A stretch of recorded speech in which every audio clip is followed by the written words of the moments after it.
webinar, Can You Really Train Trust?, hosted by HRDQ and presented by Laurie Ribble Libove. Today's webinar will last approximately an hour.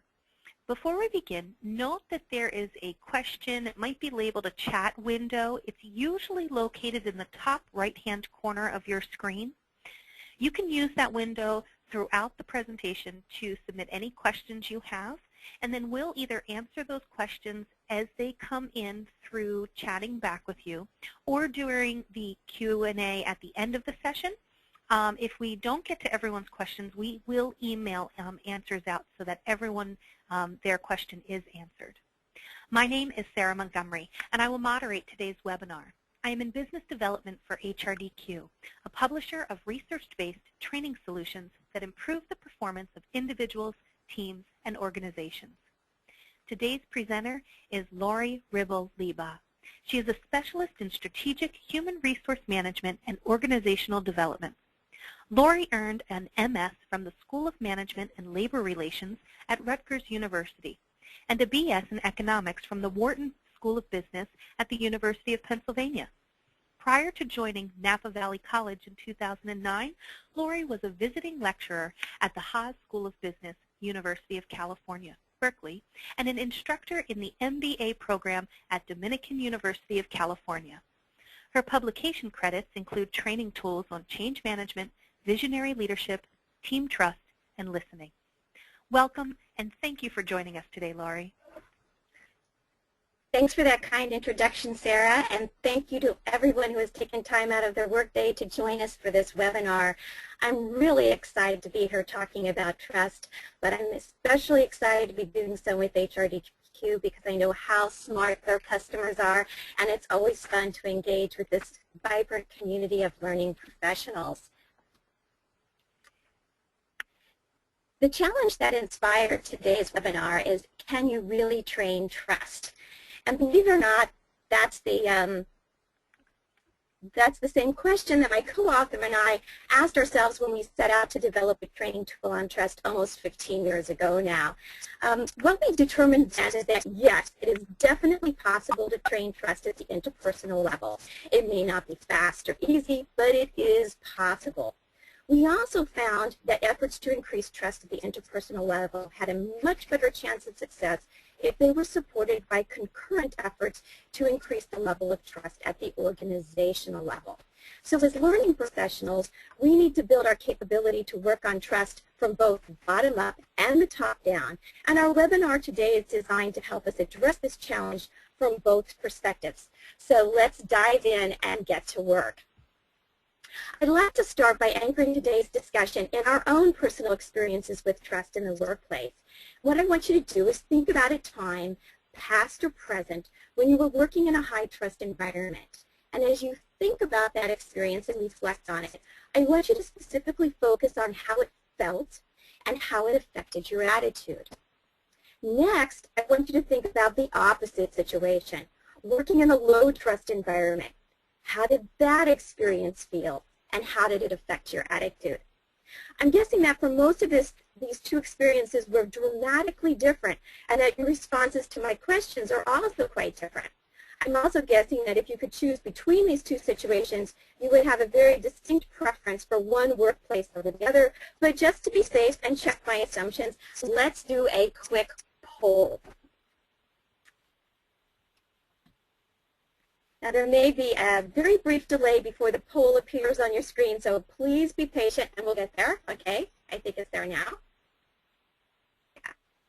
So once it appears, what we're asking you to indicate is tell us in which workplace you felt better and had a more positive attitude. Was it A, the low trust workplace, B, the high trust workplace, or C, maybe there wasn't much difference between the two workplaces? And options D and E are there in case you can't really compare the two workplaces because maybe you lack experience with one or the other.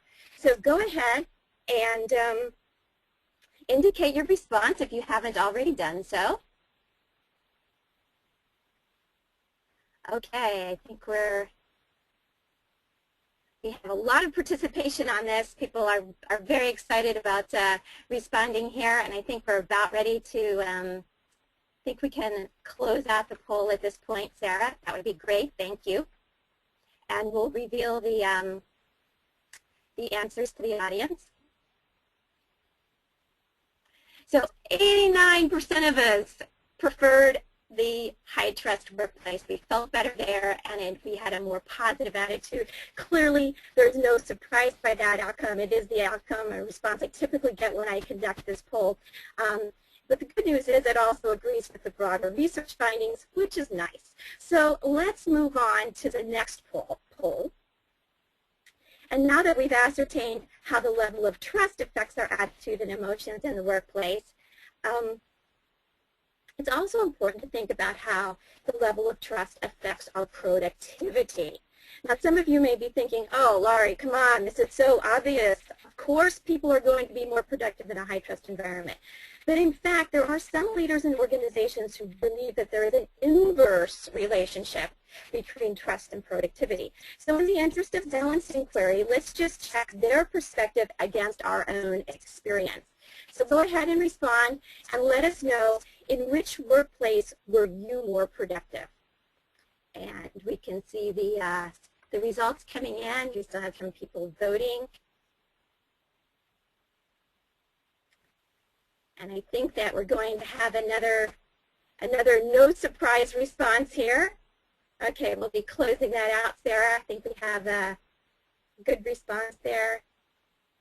Yes, so 83% of you said that you were more productive in the high trust workplace. And again, this is the response I typically get when I conduct this poll, and it absolutely confirms what the research says. So let's move on to that. So what does the research tell us? It confirms that high trust cultures are associated with very positive HRM outcomes and better organizational performance. Now you might ask me, or some of you may be wondering, well, just how much better is the performance in a high trust organization? And the answer is actually pretty stunning. One very widely cited study conducted by the Russell Investment Group found that the shares of the publicly traded companies on Fortune magazine's 100 best companies to work for list outperformed both the S&P 500 and the Russell 3000 index by more than 300%. And just as a side note, organizational trust is a key factor in determining which companies make that top 100 list. So that's pretty strong evidence. So all of this comes together to create what I like to call the trust effect. And it starts with those positive feelings and attitudes that all of us reported from our own experiences in high trust work environments, and it extends to other good things like employees who are highly engaged and committed. They don't just show up and do their basic job. They're very eager to go above and beyond. We also see in efficiency, speed, and responsiveness in the organization because, let's face it, it's a lot easier to get things done when we're not chasing management approval for every little decision or having to document every single action in case we have to defend ourselves. Productivity is naturally higher because employees can focus on work that yields real economic value. Costs are lower thanks to fewer layers of management, and everyone from customers and suppliers to strategic partners finds it's easier to do business with you. So when you put all this together, it adds up to better financial performance, higher brand value, and that makes for real competitive advantage. Now, the opposite is also true. And out of everything on this slide, the two most damaging effects of a no trust or low trust environment are the first and last items. And when employees feel frustrated or fearful, they tend to only do what is very safe or justifiable. Just think about how much productivity potential goes unrealized every day under those kinds of circumstances. And then in terms of that last item being difficult to do business with, all it takes is a few encounters with your legal department or your purchasing group, and vendors decide that, hey, it's just smarter and easier to avoid you, which ends up isolating your firm from being able to acquire the goods and services and resources that you need to get things done. So by now, I'm sure all of you are thinking, okay, I'm sold, I'm convinced, I get it. Trust is good, and I'm sure my organization could use more of it. But in the interest of full disclosure and balanced reporting, I really need to caution you. Trust is not just about benefits. There are costs too, and we need to really think about these. First of all, trust takes time. When you decide to develop a high trust organization, you need to be in this for the long haul. Think in terms of years and decades, not just, oh, can we, wrap this up in a few quarters? No, not likely. Trust also comes with risk. When you run an open organization with minimal monitoring and very empowered employees, all it takes is one bad apple deciding to take advantage, and you can end up with real damage to your brand or reputation. Trust also requires ongoing vigilance and investment to maintain. Again, when you decide to run a high trust organization, you need to develop and maintain very robust HR, communication, and risk management functions. And all of those functions need to be very tightly integrated. So given these costs, we might very well ask, is a high trust workplace worth the investment, or is it possible to actually create too much of a good thing? And the answer is yes and yes. While high trust typically provides benefits to an organization, extreme high trust comes with heightened risks, and those risks may in fact cancel out the benefits. Just as an aside, these risks tend to develop from the intersection of two characteristics of extreme trust organizations, which is very low monitoring combined with very high individual autonomy and empowerment. So the question becomes, is there such a thing as an optimal level of trust? And the answer is yes, there is. But it varies organization to organization based on a number of factors. And it is possible for this optimal level to change over time as the organization progresses through its own life cycle and development. It's helpful to think of trust as a spectrum. The optimal level of trust for any one organization ranges from very high, or very low, to very high.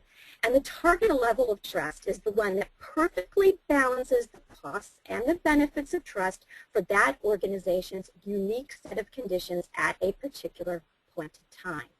So let's take a look at what some of those factors that we might want to consider are. So the first thing you want to think about in determining an optimal level of trust is your industry and regulatory climate. Now, firms that operate in very high-stakes industries or that are highly regulated might find themselves in a somewhat delicate balance between really needing to trust highly skilled professionals to do their jobs and also needing to answer to external regulators if anything goes wrong. Maybe think in terms of banking, financial services, and healthcare, for the example. Certainly the more that your organization impacts the safety and well-being of people or the environment, the more prudent it may be to position yourself in the more moderate range of this trust spectrum. In contrast, if you're in a very fast-moving, relatively unregulated industry, you may find it desirable to pursue very high trust levels. Okay, in terms of ownership and governance, we really have the contrast here between privately held firms and publicly traded firms. And frankly, the privately held firms have a lot more room to extend trust than do publicly traded companies. Family-owned businesses are kind of an interesting, not hybrid, but they can fall into both categories.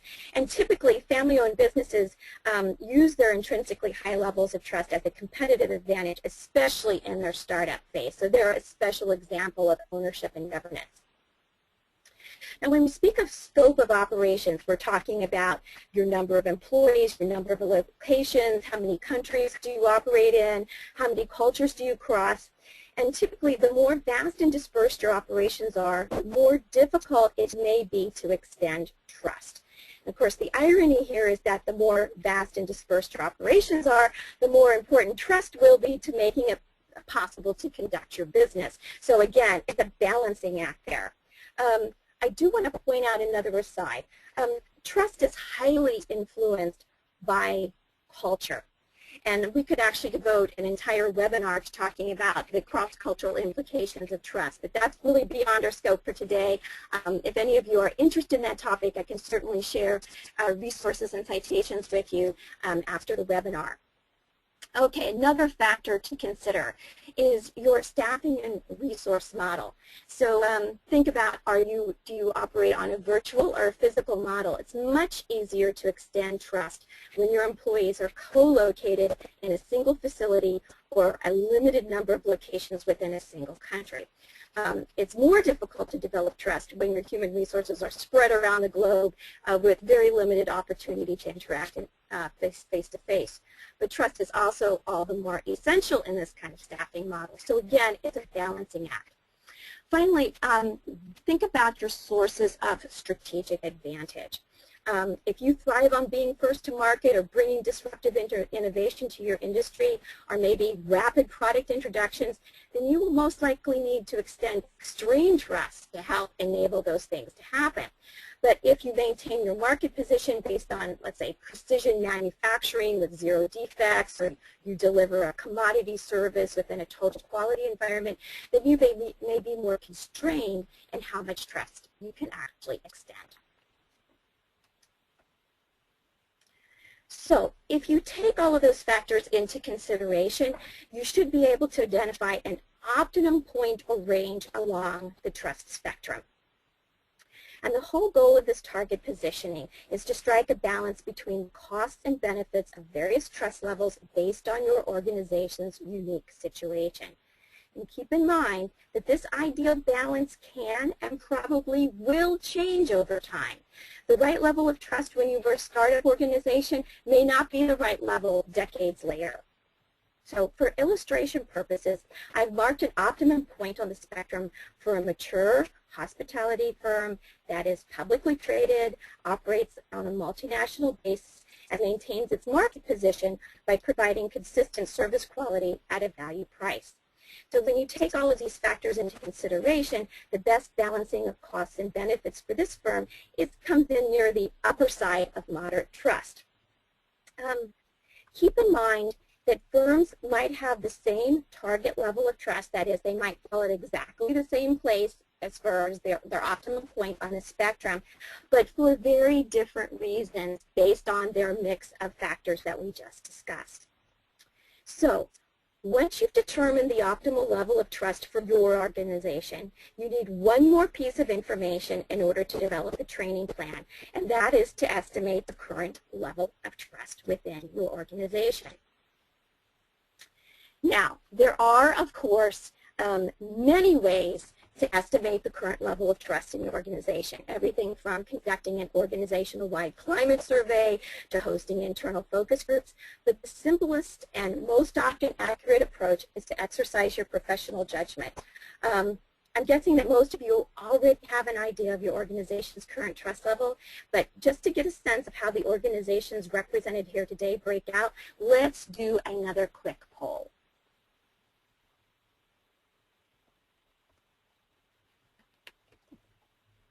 And that should be coming up. There it is on our screen.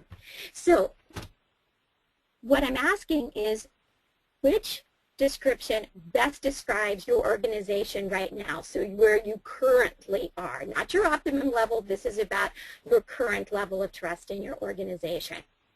And don't worry, no one can see your individual responses. We only see the roll-up, so you can be completely honest. And let's see how we're doing there with responses to this poll. There we go. Okay. We're getting some good responses here, and I'll leave it open for just another second or two for everyone to respond. If you're not sure, go ahead and take your best guess at where your organization currently is. It's not an exact science, and an estimate is okay. All right, I think we can go ahead and close out that poll. I think we have most of the responses.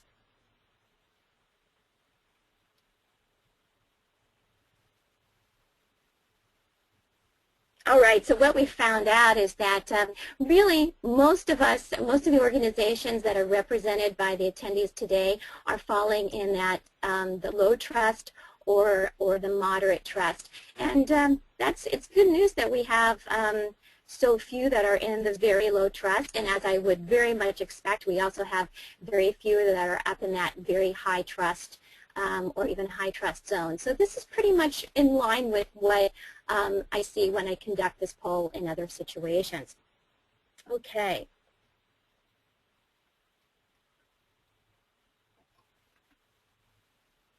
All right, so once you have both pieces of information, that is your current level of trust and your optimum level of trust, you're able to determine the size and direction of the gap that you're dealing with.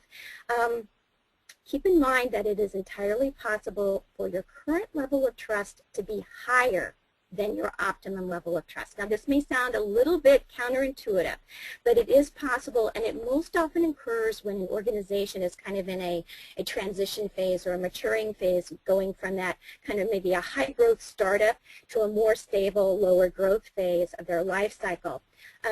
This situation can also occur in the case of extreme external shocks to your industry that may actually have a pretty big impact on your overall operating environment. So before we move on, let's do one last poll and let's discover what kind of gaps that we're facing as a group. And we'll be bringing up that poll. Okay, so now what we're asking is that, taking into consideration your organization's current level of trust and what you determine to be your optimum level of trust, which best describes your situation? Does your organization have too little trust, about the right amount of trust, or too much trust? And again, don't worry, no one can see your individual responses, so you can be totally honest here. Okay. We have people jumping in and voting. This question takes a little bit more thought time because we have to kind of do the math on what the gap looks like. Okay, more people weighing in. Okay, we'll close this. Jump in there if you're uncertain. And okay, I think it's slowing down. I think we can go ahead and reveal those results. Thanks, Sarah. Okay, so most of us are looking at a situation where our organizations have too little trust.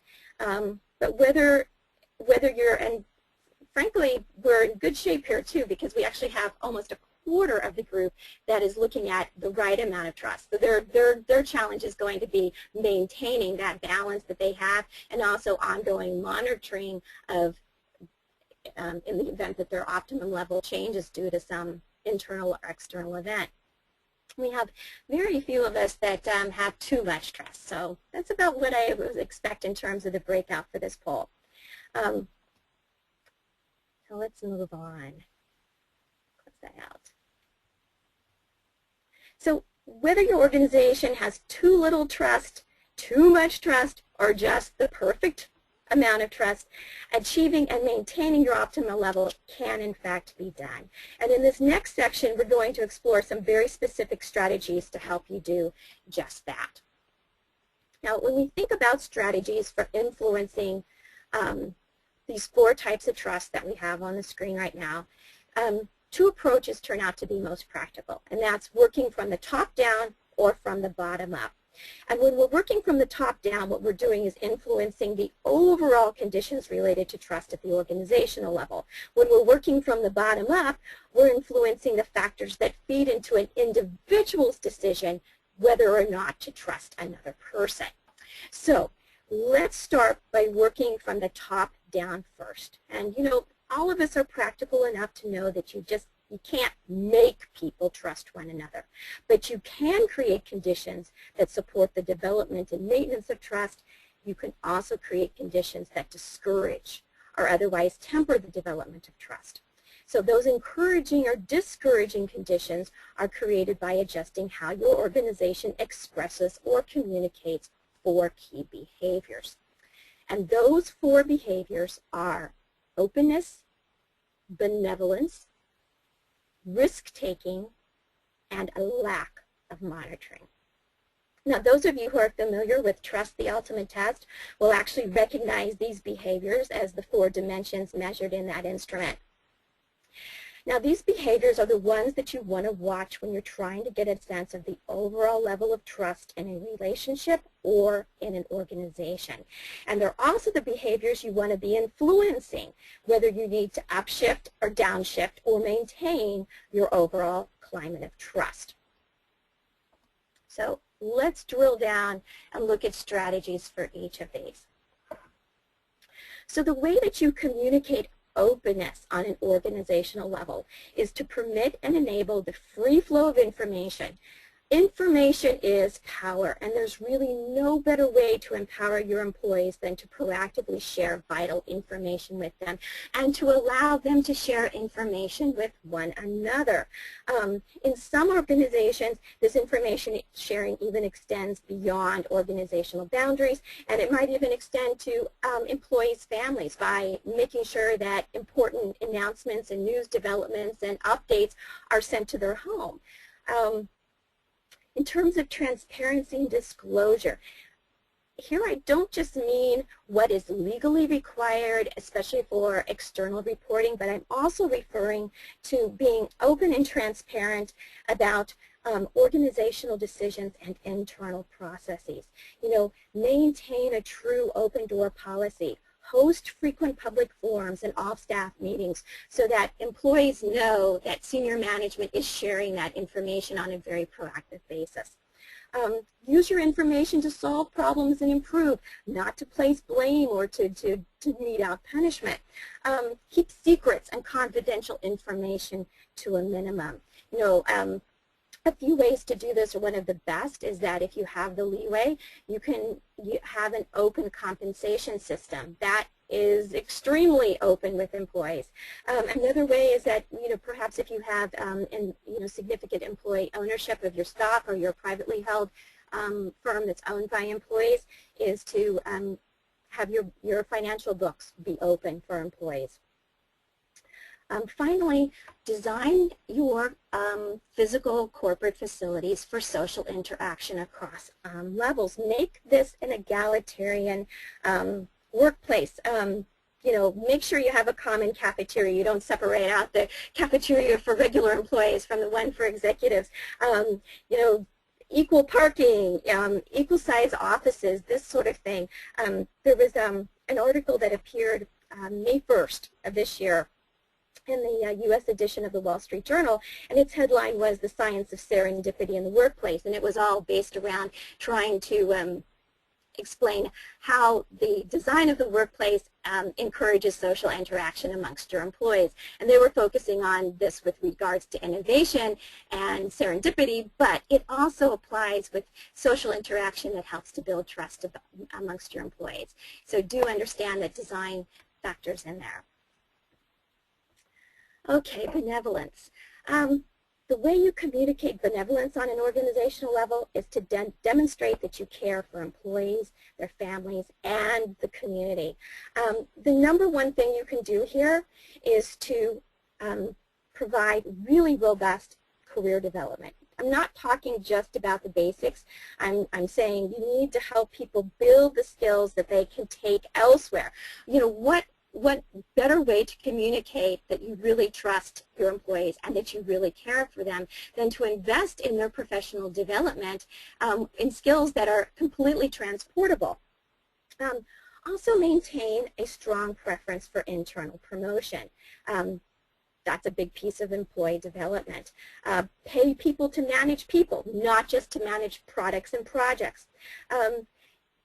Maintain a climate of respect, fairness, and decency, especially when you're dealing with bad news or difficult circumstances and situations. It's really easy for an organization to be benevolent toward its employees when things are going great and revenues are up and stock market's happy. It's much more difficult to do that or challenging when circumstances are not so happy, but that's also when it speaks volumes.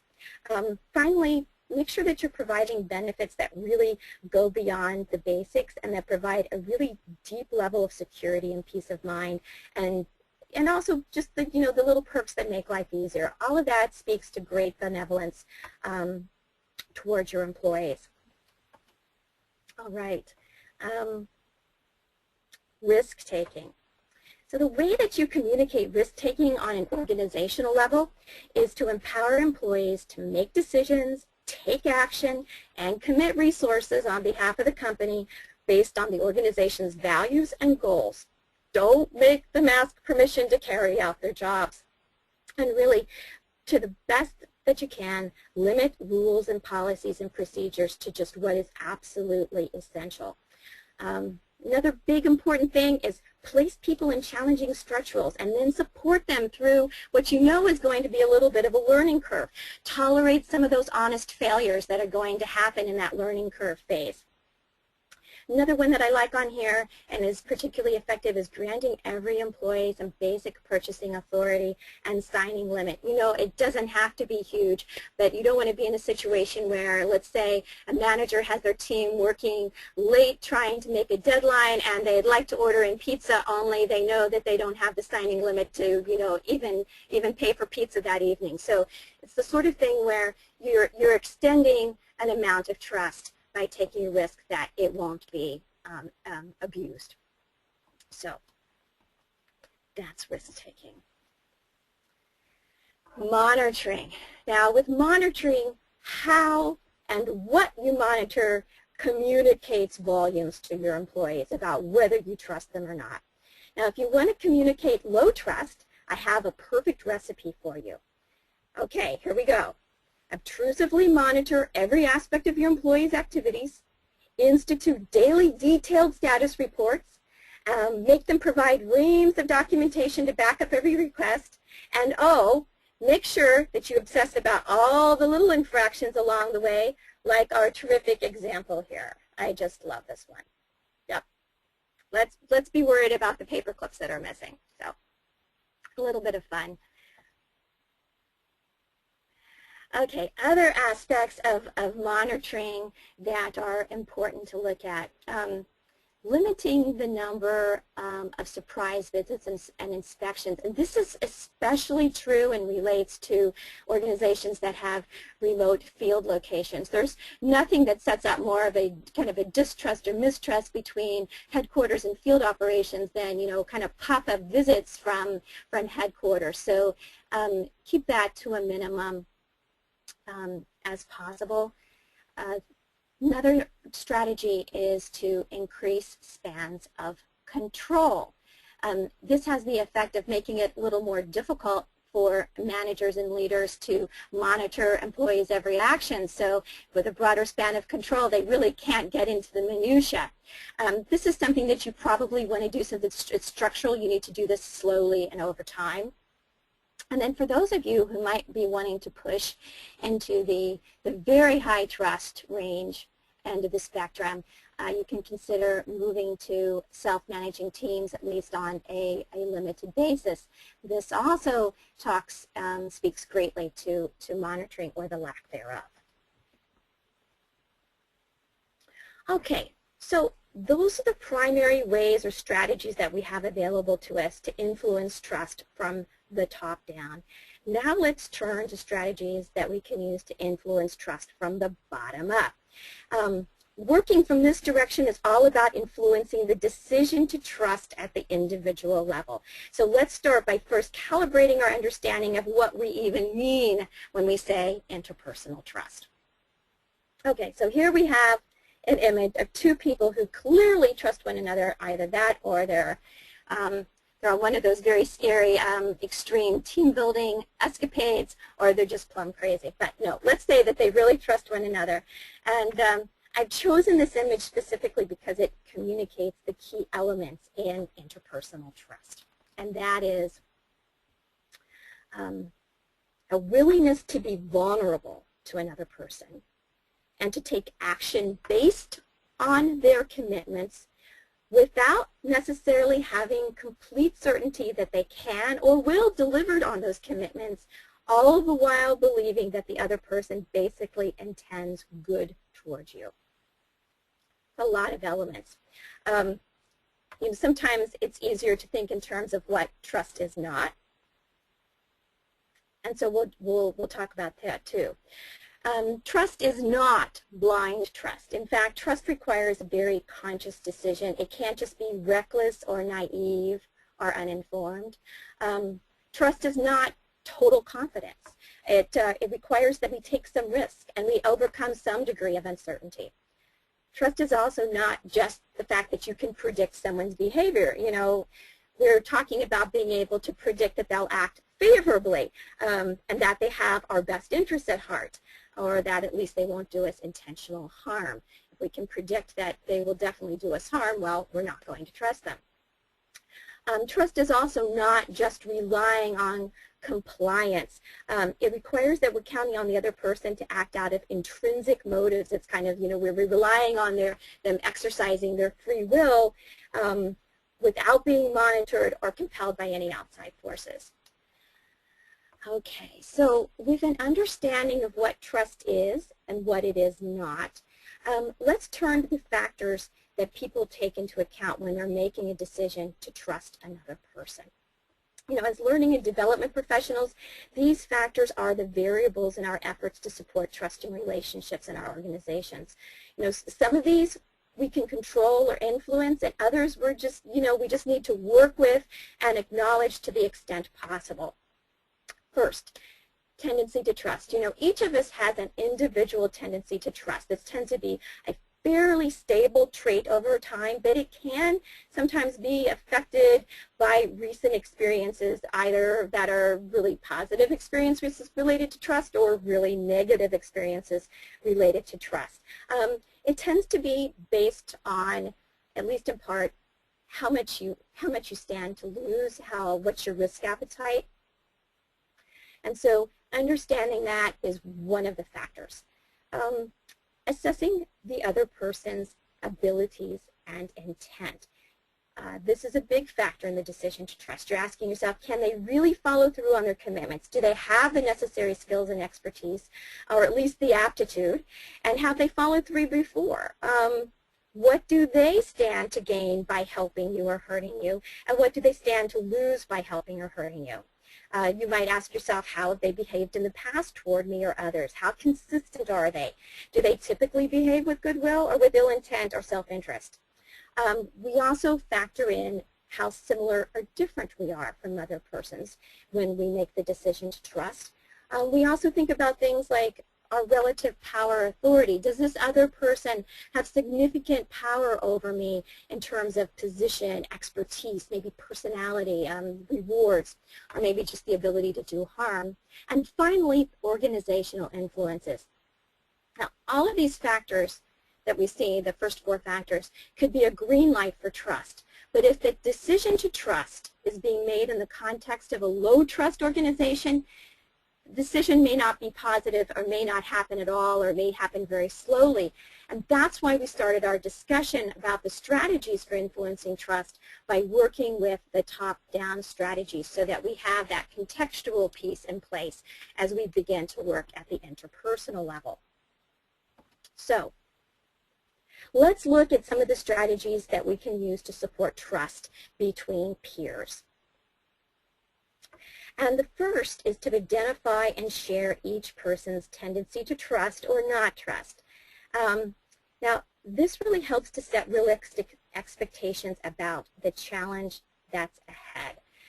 If both persons happen to be very reluctant to trust, the process is likely to be a fairly rocky road and it may take a while. But if at least one of the persons is more inclined to trust, then there's hope and things could move forward. The key here is to build awareness in people of what their individual tendency to trust is, and the knowledge that their tendency to trust may be very different from other people. I like to use a trust matrix when I'm working on this concept. Let's take a look at that. I like to use this chart either as a discussion tool in coaching situations, or sometimes I use it as a diagnostic if I'm just trying to do some intervention work with individuals in an organization. I like it because it provides a visual comparison of the mindset and expectations that each person is bringing to the decision to trust. And it makes it very easy for a person with a high tendency to trust, for instance, to see the kind of challenge that they're in for if they're trying to win the trust of someone with a low tendency to trust.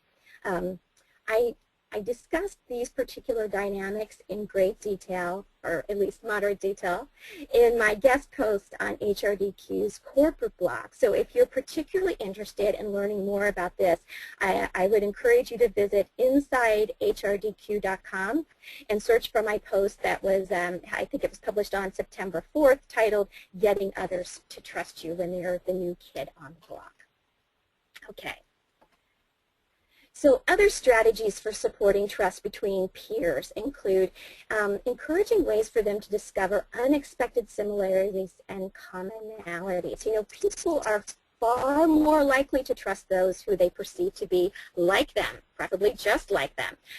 This is an especially important exercise in organizations that have a highly diverse workforce. You know, we're all aware of the benefits of organizational diversity, but in terms of interpersonal trust, that diversity can make it a lot more challenging to build bridges between individuals and for them to see how they're like others. So again, here's a chart that I like to use to help move this along. You know, this is by no means exhaustive, but it's a good starting point.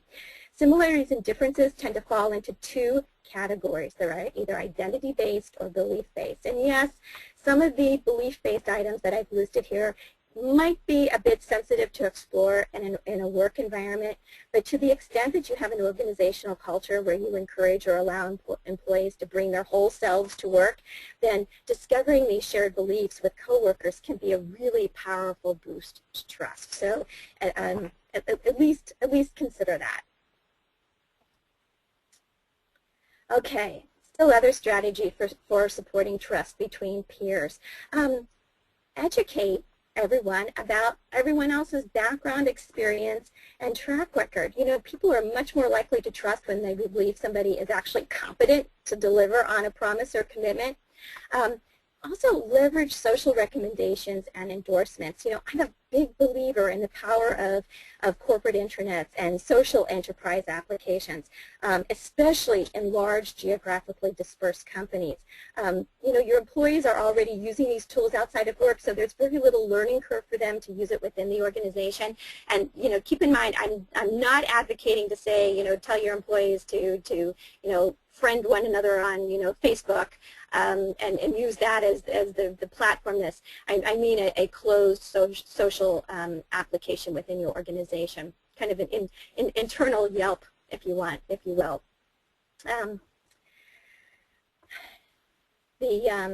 Engineer low-risk ways for employees to demonstrate their trustworthiness to one another. That's a very typical, not surprising recommendation.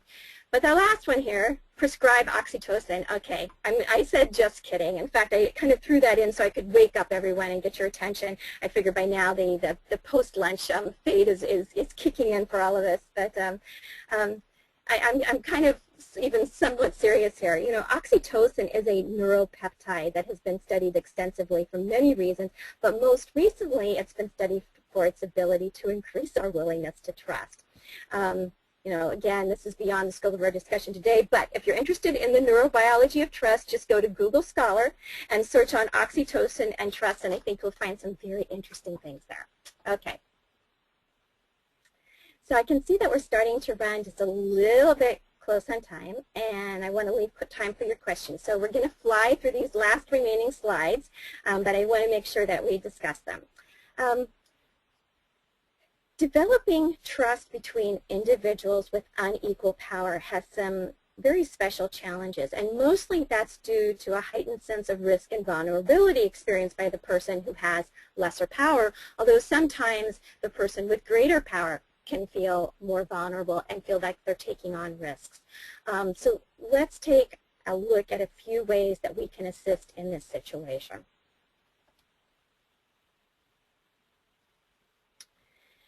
The two I would focus in on here are encouraging the person with lesser power to volunteer information, status, and updates to the person with greater power. This is a way of saying for that person with lesser power to say, I'm willing to be open and volunteer information to you. You don't have to come and ask me for it, so you don't have to wonder, gee, am I getting the whole story or not? I'm actually proactively providing it to you. And a pattern and practice of this over time does in fact help build trust in these situations. Now, in terms of what you encourage the person with greater power to do, encourage them to protect the interests of the other person and to share information that can be of help or valuable to them. You know, there's nothing that gets back to someone faster than the news that, you know, maybe you were absent from a meeting, but your manager stepped in and actually, you know, I've got your back, I've protected you.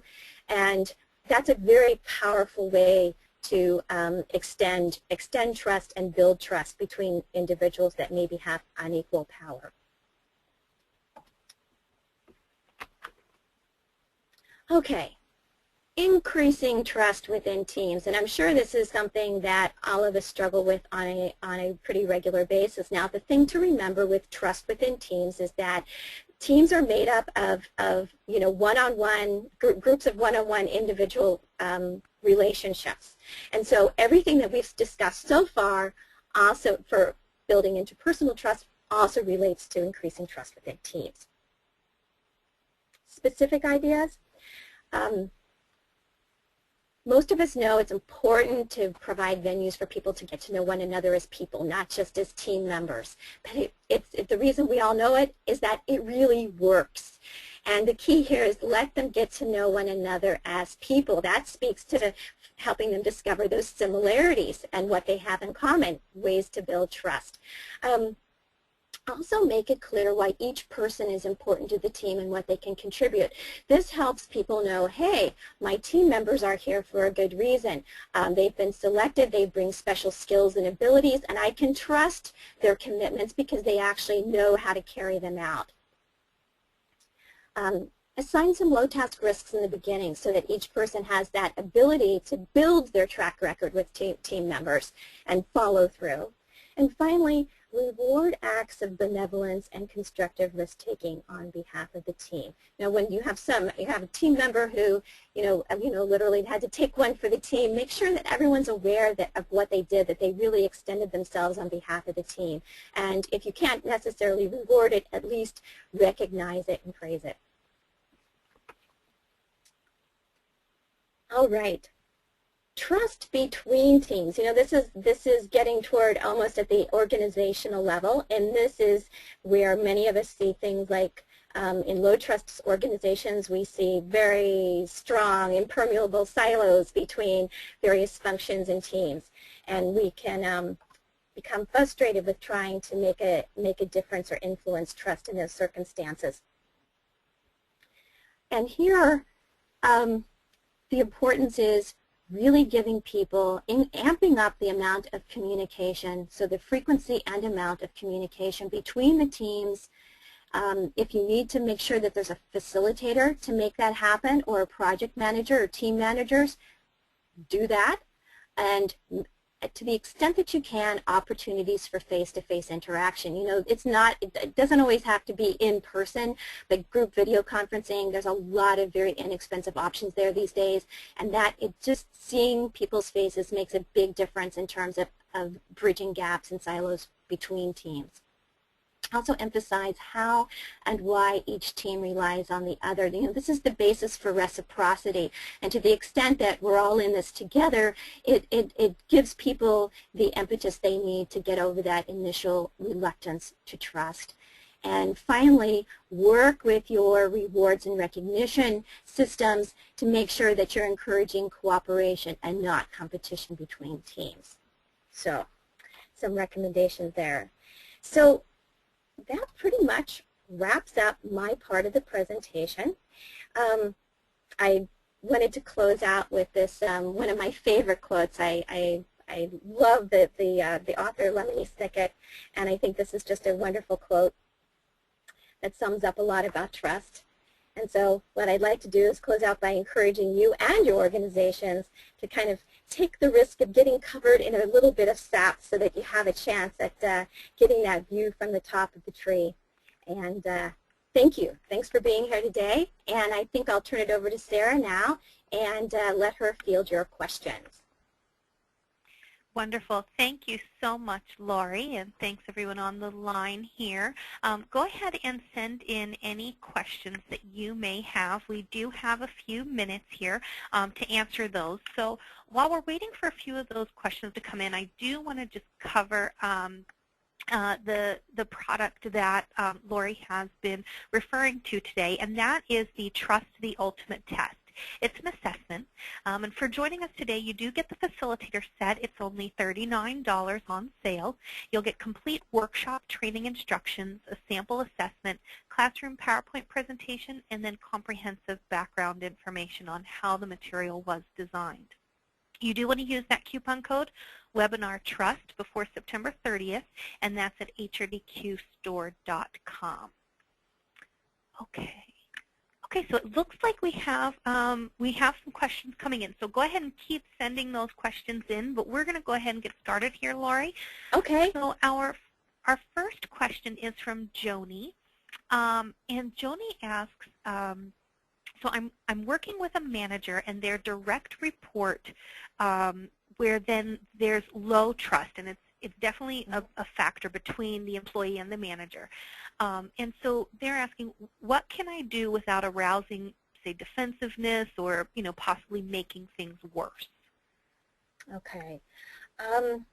Well, in fact, this is a terrific example or the perfect situation to reach for your copy of Trust the Ultimate Test. And it's because, I know that sounds a little,